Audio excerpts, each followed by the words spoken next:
നിങ്ങളുടെ favourite shows ഇനി ഒരിക്കലും മിസ്സാവില്ല. ഇപ്പോൾ C5 കാണും നിങ്ങളുടെ ഫേവറേറ്റ് ഷോസ് തികച്ചും സൗജന്യമായി.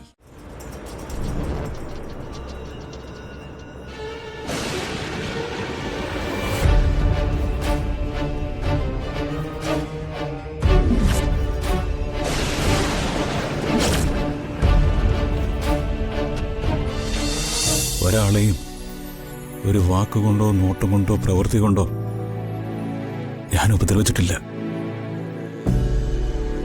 ഞാൻ അറിയാത്ത എത്രയോ പാവപ്പെട്ടവർക്ക് ഞാൻ എന്തൊക്കെ ചെയ്തു കൊടുത്തിട്ടുണ്ട്. കാരുണ്യമുള്ളൊരു മനസ്സാ ദൈവം എനിക്ക് തന്നിട്ടുള്ളത്. അതുകൊണ്ട് ഈ രാത്രി മരിച്ചാലും എനിക്ക് സന്തോഷമുള്ളൂ.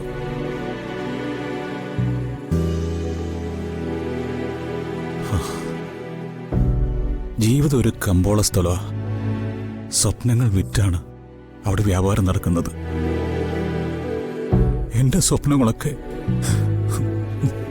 ഞാൻ വിറ്റ് തീർത്തു.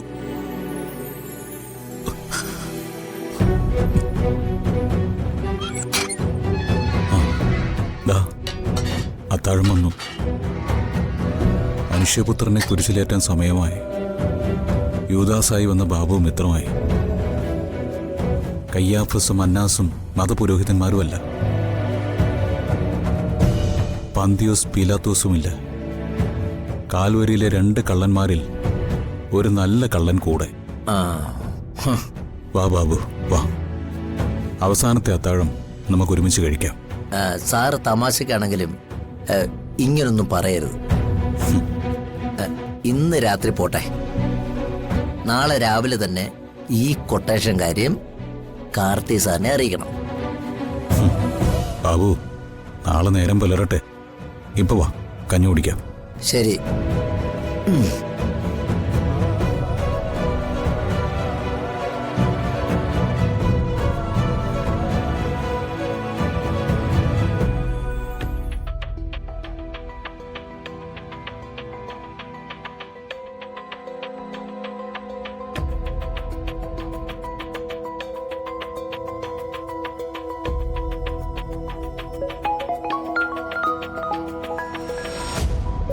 ഇവൻ ഒരു സ്വസ്ഥതയും തരലല്ലോ എന്റെ ദൈവമേ.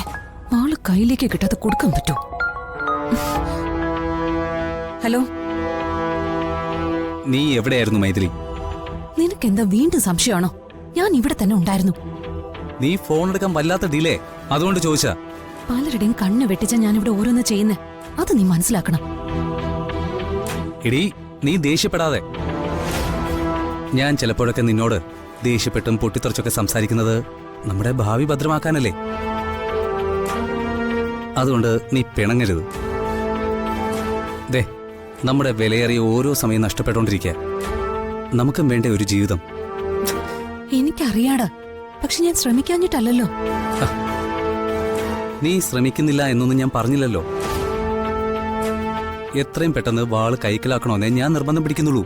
എടാ, ഇന്ന് രാത്രി ഞാൻ വാളെടുത്തിരിക്കും. അറയുടെ താക്കോൽ എന്റെ കയ്യിൽ കിട്ടിക്കഴിഞ്ഞു. ആ, വെരി ഗുഡ്. ഇനി ഒട്ടും താമസിക്കണ്ട. വേഗം ഒരു മനുഷ്യർക്കും പിടികൊടുക്കാതെ ആ വാള് കൈക്കലാക്കാൻ നോക്ക്. അത് കൈക്കലാക്കിയ ഞാനും നീയും നമ്മുടെ ജീവിതവും സേഫായി. ആ ശരിയടാ, നീ ഇപ്പൊ ഫോൺ വെക്ക. അത് കിട്ടിയാലുടൻ ഞാൻ നിന്നെ വിളിക്കാം. ശരി. ശരി.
എന്റെ ഭർത്താവിന്റെ ജീവൻ അതെനിക്ക് വലുതാ.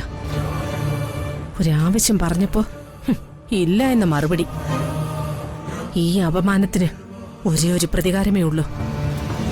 എല്ലാവർക്കും അവകാശപ്പെട്ടത് ഞാൻ എടുക്കും. ഇനി ഞാനാ ഇതിന്റെ അവകാശി.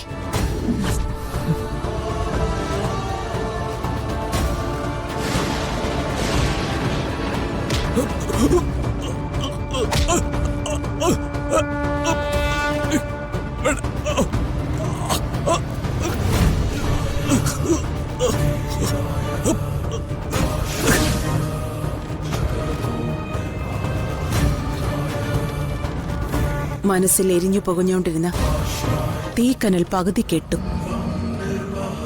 ബാക്കി കൂടി കെടണമെങ്കിൽ അവളുടെ ശവം കൂടി ഈ മണ്ണിൽ വീഴണം. ഏതായാലും പരേതാത്മാവിന് ഞാൻ നിത്യശാന്തി നേരുന്നു. എന്റെ ആദരാഞ്ജലികൾ.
എന്തോ ആപത്താണല്ലോ.